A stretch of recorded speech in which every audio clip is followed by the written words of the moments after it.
Rich, dark, sweet.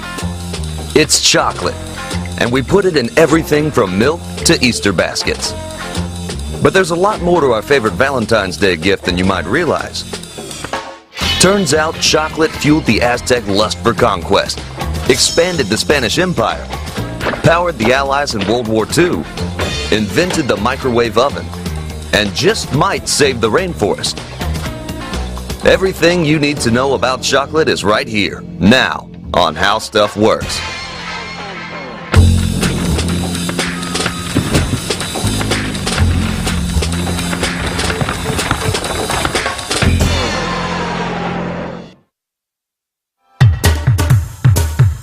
Chocolate.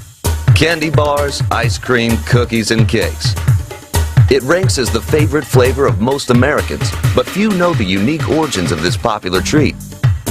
The story of chocolate spans more than 6,000 years, and now circles the globe. And that tale begins here. Deep in the jungles of the Amazon, there exists a strange-looking tree with an even stranger-looking fruit. One so potent, it has secretly taken over our planet. What is it? This is a beautiful pod. Has a shell around it, the pod, and as well as chocolate inside.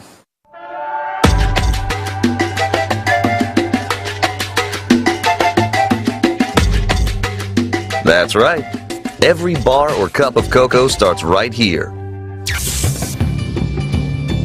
And a fruit that looks like it was left behind by aliens. The cacao fruit is very unusual. It grows straight from the bark of the tree. It can have a very smooth skin, and it can have a very rough, warty, dimpled skin. Each cacao pod contains 30 to 40 seeds, and it takes 20 to 25 pods just to make 2 pounds of the glorious cocoa we know and love. But these men aren't making any sweet treats with this stuff. They're going old school, back to chocolate's original use. What was it? We'll give you a hint. Chocolate gets you drunk.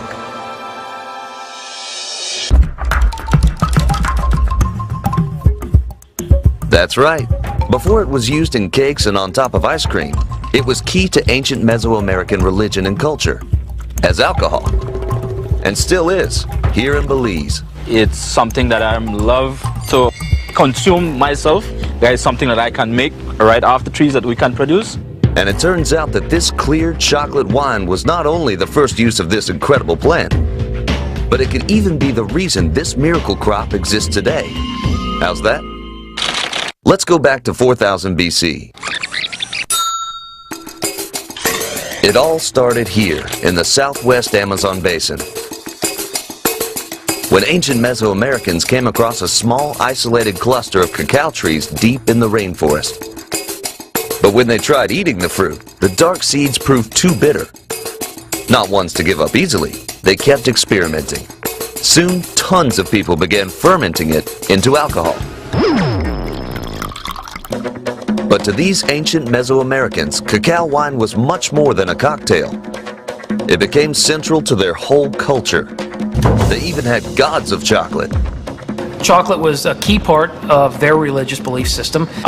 In addition to this kind of spiritual component, chocolate also had a medicinal component. It could be prescribed for any number of ailments. Their ancient rituals are still alive today.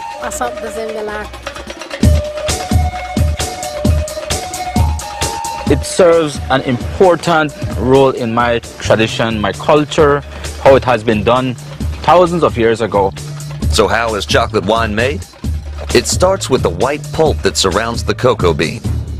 Next, put it all in a bowl with water, and then just walk away. One of the great things about cacao is that it ferments all by itself, and just let it sit in the sun for a couple of days and you've got cacao wine. Through a process called fermentation, the natural sugars in the chocolate convert into alcohol. The longer the waiting, the stronger the brew. But in general, it's slightly less potent than grape wine, around 10% alcohol. If you look inside it is white stuff bubbling that shows you that that fermentation, turning it into wine, is highly activated. Filter out the chunks of the fruit, and what comes out at the end is a sweet, intoxicating beverage. And hey, just like now, a lot of people in ancient Mesoamerica liked wine. In fact, they liked it so much, they spread the cultivation of cacao all over the New World and ensured the tree's existence to this day. Without this original jungle juice, chocolate as we know it might not even exist. And it's all because chocolate gets you drunk.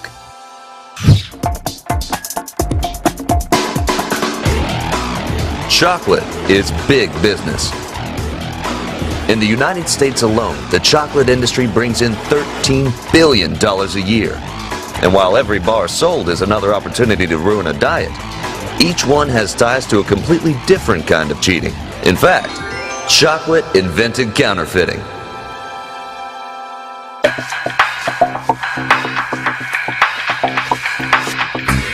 And the reason why is all in the beans.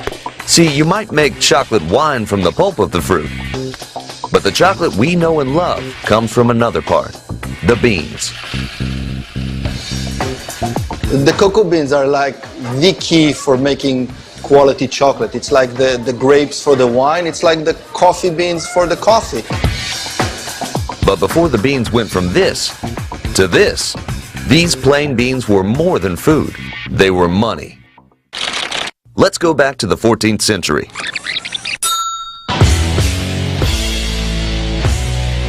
It was the era of Montezuma, leader of the mighty Aztec Empire, a man with an ever-increasing hunger for power and land.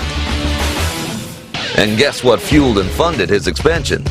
That's right, chocolate.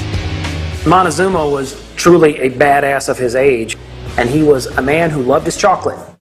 Under his rule, the Aztecs not only controlled most of Central America, but at the time, their capital was the largest city in the entire world, Tenochtitlan. The Aztecs were a dominant society of the New World. They were culturally, economically, and militarily very advanced. And like their leader, chocolate fueled their society. But they didn't drink it as wine, nor did they use the pulp. These fierce warriors preferred a non-alcoholic version made from the cacao beans. The bean was dried, fermented, crushed, ground, added with water and other ingredients, and made into this wonderfully valued, delicious beverage known as chocolate. We'll be adding spices like allspice, black pepper, and cloves. Think of it as hot cocoa, but spicy instead of sweet. And for Montezuma, chocolate was like the ultimate combo of energy drink and Viagra. Montezuma was rumored to have consumed as many as 50 goblets of chocolate in one day, particularly when he was soon to be joined in sexual congress with one of his wives. He liked it, and he liked it for the aphrodisiac qualities that it offered. Chocolate was the natural male enhancement of Mesoamerica. Of course, not everyone agrees with the legend. There may have been 50 goblets, but those goblets would have been shared by the whole court. I mean, otherwise, think about it. If Montezuma himself is drinking 50 goblets, he's not spending time in bed, he's in the bathroom.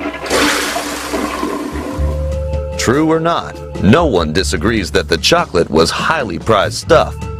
It's hard to exaggerate the importance of chocolate in Aztec culture. It linked together ideas about gods, about interactions between people, the economy. But the Aztecs faced a cocoa conundrum. Cacao trees didn't grow in the dry highlands of central Mexico where they were based. The Aztecs could not grow cacao. It would not grow in their region. It grew in hot tropical regions. So if the Aztecs wanted chocolate, they had to go and get it. And get it, they did. It fueled their lust for conquest, getting more of this cacao. It was sort of the oil of its time. Once the Aztecs took over a province, it was tax time. Payment to be made promptly in beans. You see, dried cacao wasn't just key in their culture and traditions, it was cash. Cacao was a very useful currency because it preserves well, it's very portable, and it's very valuable. They were used for goods and services.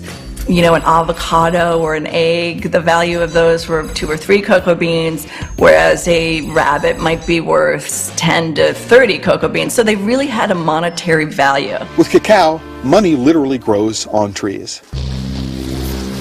And as the beans got more and more valuable, criminals saw a way to make money. How?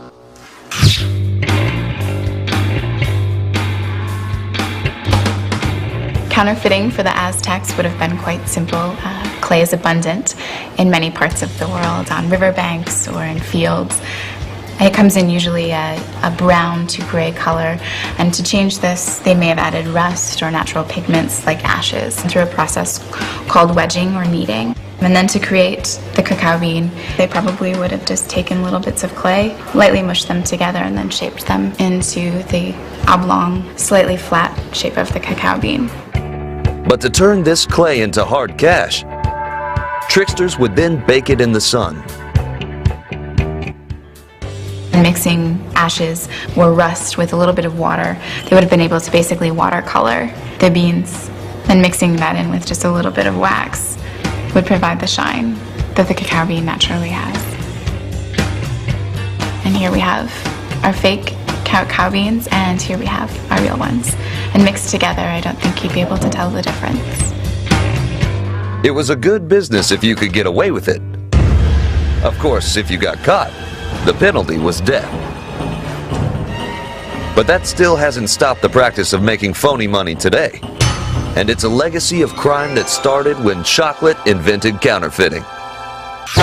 Later, chocolate charges into war. But next, Cortez goes cocoa crazy and takes the treat international.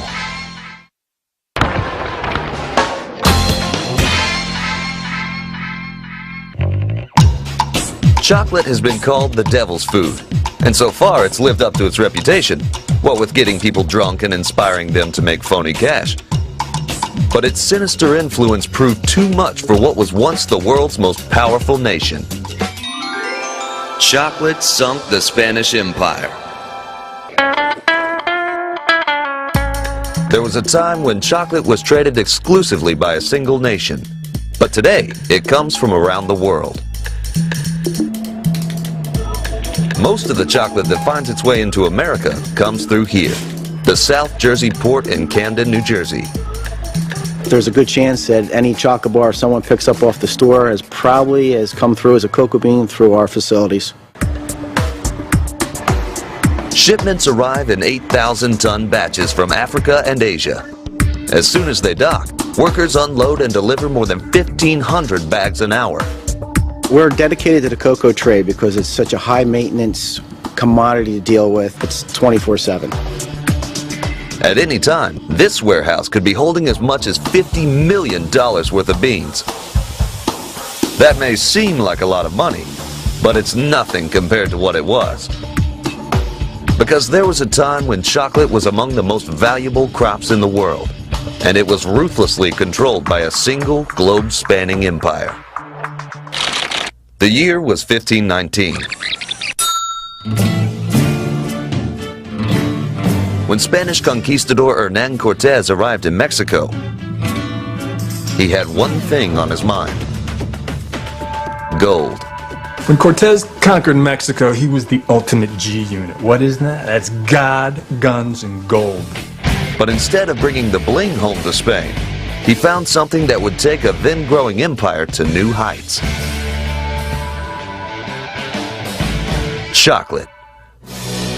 Though the history books talk about as gold, it was Cortez who also introduced chocolate to European royalty. They went there looking for gold, but what they found in chocolate was more valuable than gold, because that gave them a commodity that nobody else in the world had. Within a century of its introduction to Europe, everyone in Europe was drinking chocolate. Cacao at the royal court was often kept with the jewels. They was kept under lock and key. With tight control over the chocolate supply train, the Spaniards cranked up production of their #1 cash crop. But the cacao tree can be fickle, And overproduction and poor management caused Spain's plantations in Central America to collapse. One by one, plantations were devastated by disease. So the Spaniards were left with one choice: go international. The Spanish Empire transplanted the crop around the world, everywhere from Venezuela to the Philippines. That decision made the Spanish richer than ever. With each nation falling in love with chocolate came more money, lots of it. Spain drew so much of the money that paid for its imperial and overseas exploits from chocolate itself. At its peak, the Spanish controlled trade in every corner of the world. So just how did the empire lose it all? The answer is as simple as planting a seed. By the 1700s, the cocoa beans had been scattered so far and wide, it was impossible for the Spanish to stop far-off colonies and other European nations from growing their own. This starts to change the value of the Spanish Empire's annual income. All of a sudden, those taxes aren't coming in. Also, the goods aren't coming in. So that meant business as usual was replaced by a whole new batch of nations in the cocoa trade. Hello, Dutch chocolate. Goodbye, Spanish Empire. When Spain loses their monopoly on cacao, they essentially lose their empire. And while Spain is back to being just a regular old country, many of its original plantations have begun making a comeback. The Toledo Cacao Growing Association in Punta Gorda, Belize collects cacao from more than 1,100 farmers, and they produce a nice hill of beans, more than 100,000 pounds annually. Farmers have realized now that as part of my subsistence farming, there's one crop that I can depend on that will continuously generate income for me, and that crop is cacao. A good bag will bring a grower $160. Maybe not as much as Cortez got from his massive shakedown of Central America, but a decent living in this part of the world. And it's a reminder of how this little bean brought down the mighty Spanish Empire. Later, chocolate saves the rainforest. But first, chocolate gets ready to party.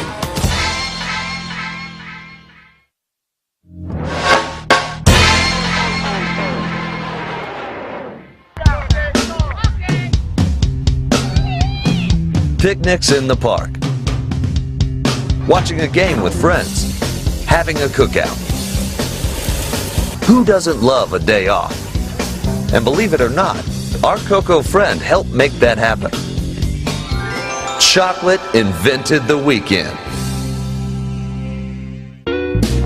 As strange as it sounds, chocolate played a role in giving us a weekly break from work. Not to mention a whole host of other benefits in the workplace. How so? Let's go back to 1822. A time when the average worker showed up every day of the week to horrendous conditions, low pay, and long hours. As many as 84 a week.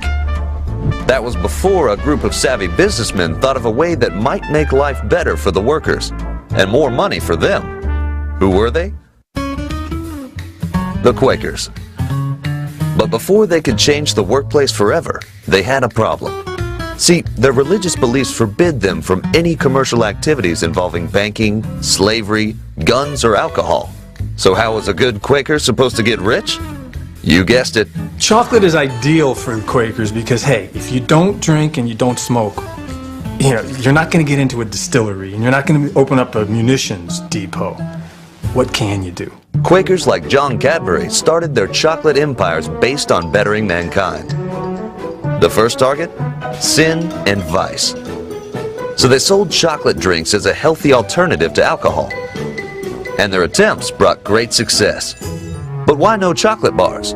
Easy. Like the weekend, they hadn't been invented yet. It would be the holy grail of chocolate. Making it from something you could only drink to something you could actually eat. That was the same as splitting the atom in the chocolate world. That came in 1847, courtesy of another Quaker looking to make the world a better place, Joseph Fry. He took cocoa butter, the fatty oil left over from handling the bean, and mixed large quantities back into the cocoa powder.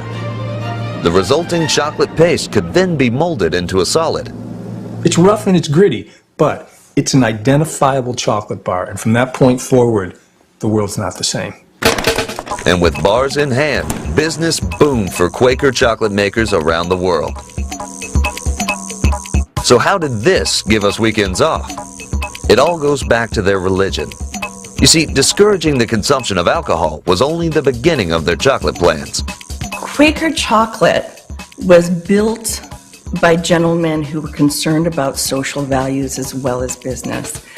They wanted to make a difference. And more than just doing good, Quakers believed their actions would reward them in business. So with each dollar earned, they gave back to their employees. Unlike most industrial tycoons, Quakers were leaders in paying fair wages and providing safe working conditions. Not bad, but things still weren't good enough. So in 1879, Richard Cadbury, son of John, took things even further. Instead of just building a factory to make his family's chocolate, he started an entire town, Bournville, England. It was a Quaker dream city, a utopia of Quaker ideals. To him, it was a model town. It had no bars. It had reading rooms, libraries, parks, quaint little houses, and a place for his employees to feel safe and good. And he even introduced such novel concepts as retirement funds and closing on holidays. These are things that come standard with most jobs today. And there was one other radical concept, limiting the work week to just 5 days. That's right, a weekend.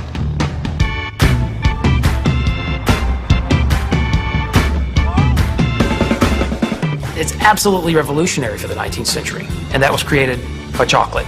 The legacy of the Quakers in chocolate lives on today. You can do well, make a profit, and do good at the same time. But the story of chocolate improving our lives doesn't end there, which brings us to Hershey, Pennsylvania. Like Bournville, it's a town literally built by chocolate. But when Milton Hershey opened his factory doors here in 1905, he went even further. Milton built housing, schools for workers' families, a hospital for medical care, and even a zoo. With an unhappy workforce or a workforce that wasn't properly taken care of, you couldn't run the factory, you couldn't make money. Hershey's is a great example of that, where the company itself recognized that it needed to take care of its employees. Over a century later, the company has revenues of over $5 billion a year. Not bad for an empire that made doing good a part of the business plan.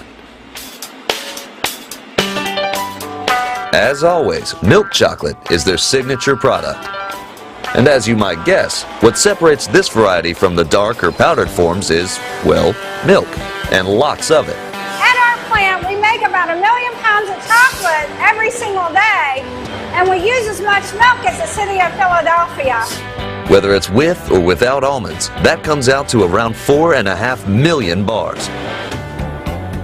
We run 24 hours a day, and there's about 30,000 cows that service this plant, and they make milk every day, so they don't stop for weekends, holidays. Compare these cows to the average American who works 46 hours a week and gets paid vacation time. And it's all because chocolate created the weekend. Coming up, chocolate gets a clean bill of health. But next, our favorite candy fights for American freedom. Americans consume almost half of the world's chocolate products. So just how much is that? Stay tuned to find out.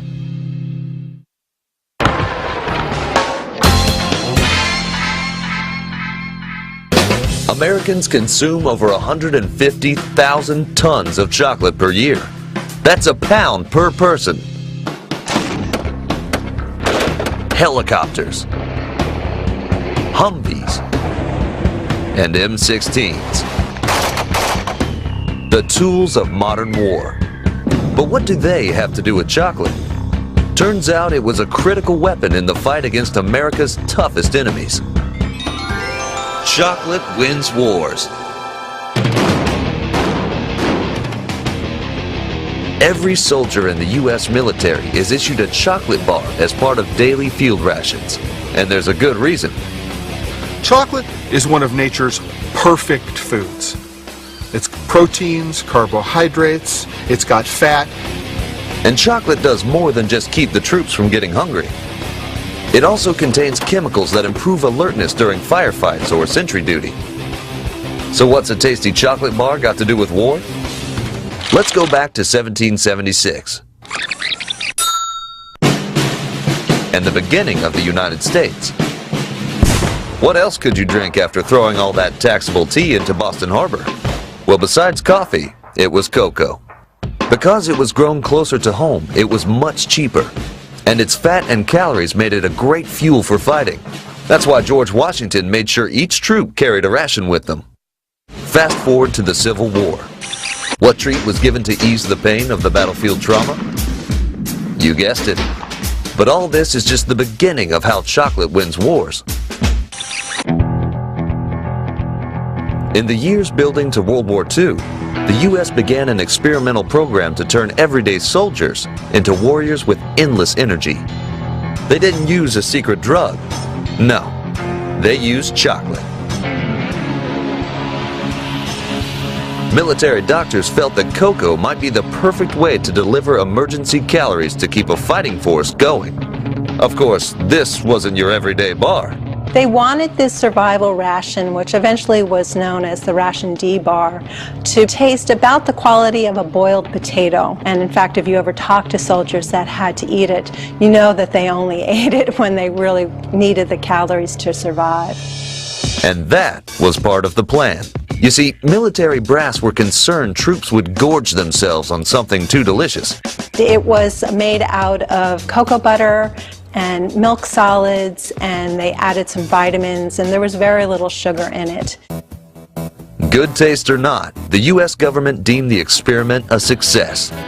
And when World War II broke out, they supplied more than 25 million bars a week for soldiers overseas. The American military in World War II was well equipped with tanks, aircraft, guns, bullets, and chocolate. Chocolate helped keep the United States fighting throughout the Second World War. By the end of the war, the U.S. military had consumed more than 3 billion chocolate bars. They kept troops fed and energized all the way from the beaches of Normandy to the streets of Berlin. But chocolate didn't stop after beating the Nazis. It had yet another opponent to defeat. The Soviet Union. For 50 years of additional history, the United States would struggle head-to-head in this non-militarized conflict against the Soviet belief system. It was called the Cold War, and it kicked off in 1948 when the city of Berlin was split in half. You had the democratic side of Berlin and then the communist side of Berlin. And Stalin placed a wall around the communist side of Berlin, and people that lived in democratic Berlin were cut off because they were surrounded by communist Germany. With West Berlin isolated from its allies, residents began starving. The Allies responded with the Berlin Airlift, moving more than 5,000 tons of food and fuel a day to the besieged city. It was enough to keep the people alive, but not to keep their spirits from breaking. Enter chocolate. One of the pilots that was participating in the food drop was named Colonel Gail Halverson, and he literally took handkerchiefs and tied them to candy bars and dropped them.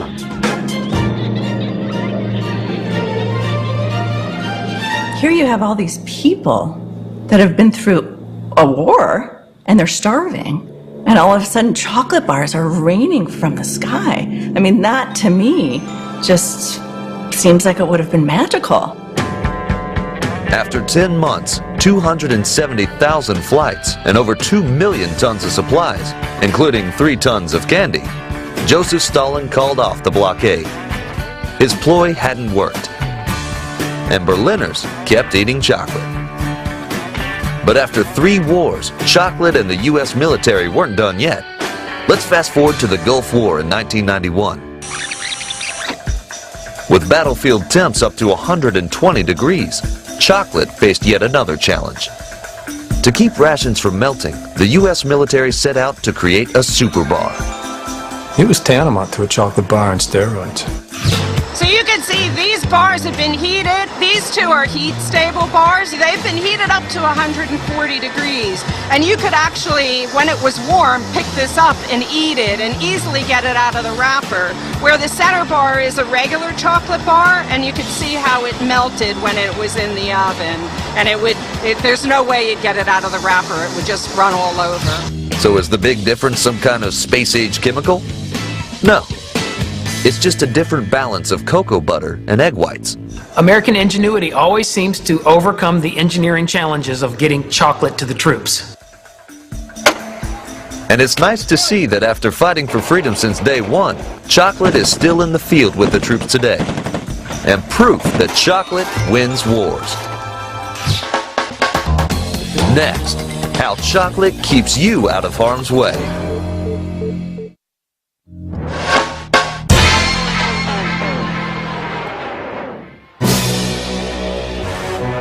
Have no fear. Chocolate is here. Whether it's battling overbearing bosses, taking down the Spanish Empire, or even defeating enemies at war, the mystical powers of chocolate seem unstoppable. Think we're exaggerating? No way. As it turns out, this sweet treat just might help keep you out of harm's way. That's because chocolate keeps you safe. You see, chocolate not only tastes good, it can be good for you. For starters, many studies have shown chocolate is chock full of antioxidants. The very idea that chocolate can be heart healthy, it almost seems counterintuitive, but at the same time, apparently there is some proof that supports that. And that has been shown in a number of studies, 130 published papers, that it can have a very positive effect on cardiovascular health. Of course, that doesn't mean it's okay to go hog wild. Too much chocolate can lead to a host of problems ranging from obesity to depression. Moderation's important too. You don't want to overdo something. It's not going to be good for you. I mean, you can eat a bushel of blueberries and you think that's good for you and it's probably not. So with chocolate, I think the same thing applies, is just moderation. But that's not where the benefits of chocolate stop. Certainly not. Research shows that cocoa contains more than 500 natural chemical compounds. For many, the most notable is phenylethylamine. It releases pleasure-enhancing endorphins in your brain with each bite. And not so coincidentally, high levels of this stuff are found in the body when people are falling in love. Humans have a relationship with chocolate. We don't have it with oil. Nobody goes crazy over corn cobs, so to speak. We do with chocolate, to the point where you have sonnets and poems written. Some might call chocolate food for the body and soul. And that wouldn't be far from the roots of the modern candy bar. Because there was a time when chocolate wasn't just like medicine, it was medicine. Let's take a bite out of 1850s England. In the years following chocolate's arrival in Europe, it became not only popular because of its flavor, but also for its perceived medicinal value. Doctors did prescribe chocolate for a lot of ailments. For example, arthritis, headaches, kidney disorders, even hair loss, believe it or not. Of course, back then, the concept of medicine was a bit different than it is now. There were no regulatory bodies. In fact, they were actually supplementing chocolate with dirt and brick ash. In 1860, that led to the passage of the first British Food and Drugs Act. It was the first known legislation that prohibited harmful adulteration of any, well, food or drug. And it would inspire similar law around the world, including the formation of the U.S. Food and Drug Administration. Well, absolutely. In some way, I'm sure chocolate had some influence on how we're regulating products that are being sold to consumers. And so the next time you get a clean bill of health from your doctor, or just go gaga over romance, think about the many ways chocolate keeps you safe. Want to know the reason we like chocolate so much? It's one of the only things that melts at body temperature, which may explain why it's so popular on Valentine's Day. But that fact also led to a breakthrough invention that's probably in your kitchen right this second. Chocolate invented the microwave oven. As surprising as it may seem, chocolate actually played a role in the development of the microwave. No, really. Many microwave historians claim the ultimate candy of romance was key in creating the first time-saving oven of the future. How's that? Let's take a walk back to 1940.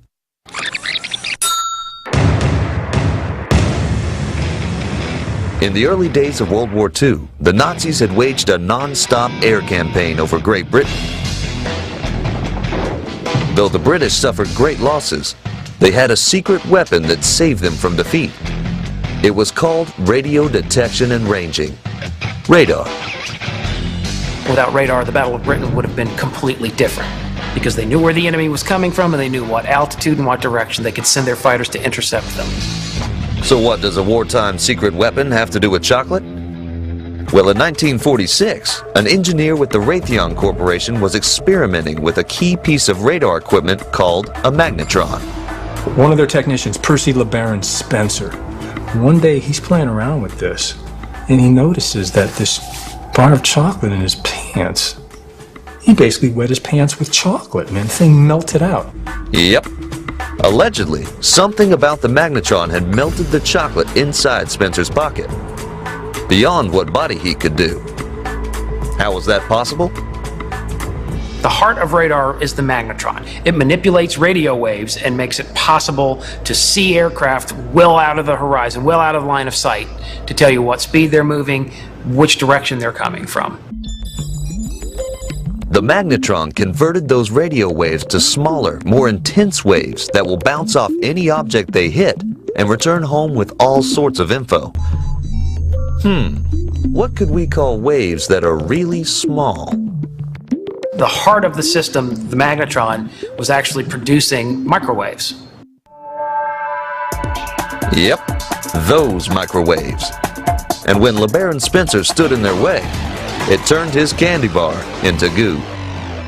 So what's a scientist to do? He changed his pants and got to work. And 2 years later, Raytheon came out with the world's first microwave oven. At 6 feet tall, 1,000 pounds, and over $5,000. They were a far cry from the ovens of today. But that didn't stop the invention from transforming our lives. What American household does not have a microwave in it? Now 90% of American households have them. And they're used to do everything from boiling water to cooking entire meals. What if LeBaron Spencer had a stalk of celery in his pocket, or if he had an apple in his pocket? Maybe we would never have found out what the microwave was. Thank you, LeBaron Spencer, and thank you, chocolate. So the next time you make a bag of popcorn, just remember to thank our sweet friend. Since, after all, chocolate kind of invented the microwave. Next up, breathe deep and see how chocolate is saving the planet.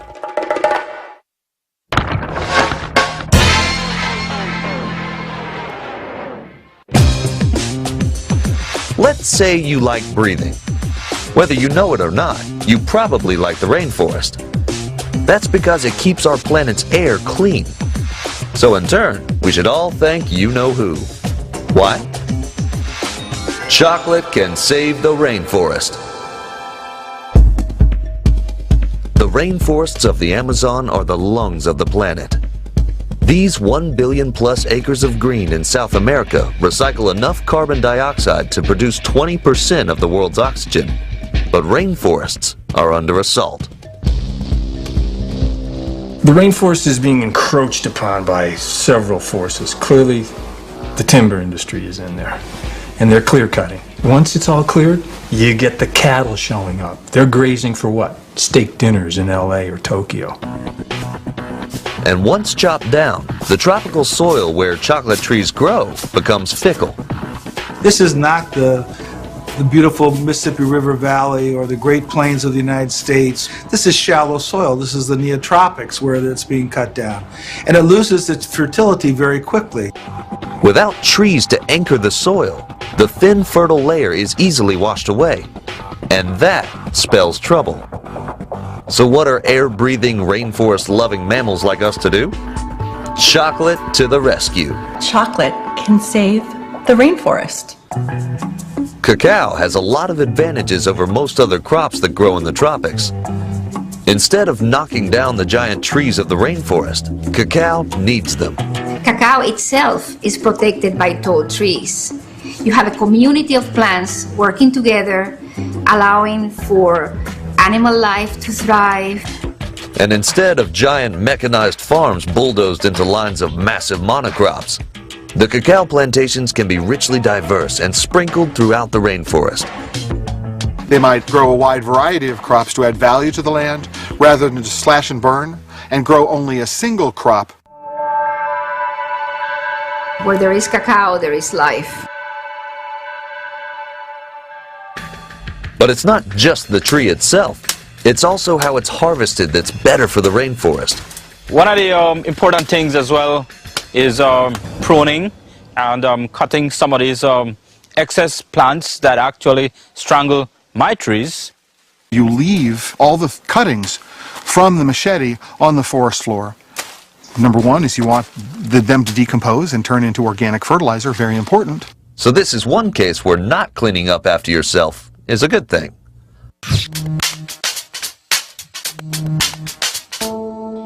Forests all over the world rely on the decomposition of plant material in order to return nutrients back to the soil. It's called composting, and you can do the same thing at home. Taking all of your grass clippings, different leaf litter, also your kitchen scraps, putting them in a pile or a bin is the way that you get started. Maybe 6 months later, you'll start to get something that looks a little bit like this. You can still see the leaves in there, you can still see the twigs in there, but millions of microorganisms are at work breaking this down. Eventually, over time, you'll end up with a nutrient-rich material that you can add back into your yard that is really great for your plants. Or in the case of the Amazon, help save itself from destruction. The heaps of discarded cuttings create perfect patches for future cacao trees, not to mention adding to the health of the whole forest. On my farm, I constantly keep on planting more cacao tree. As you can see, this baby plant has just been planted, and I may want to plant it right next to an older tree which is providing shade to this baby cacao plant. That's our chocolate, working to make our planet a better and tastier place to be. So the next time you suck in a healthy lungful of air, or just take a bite of a delicious cocoa confection, thank chocolate for saving the rainforest. So do we agree that chocolate is more than just a hunky chunk of junk wrapped in tin foil? It's gotten the ancients intoxicated, fueled Aztec emperors and Spanish empires, won wars, and even made us healthier. And it may just someday save the earth. So chew on that when you take your next bite. To find out more about chocolate, go to house.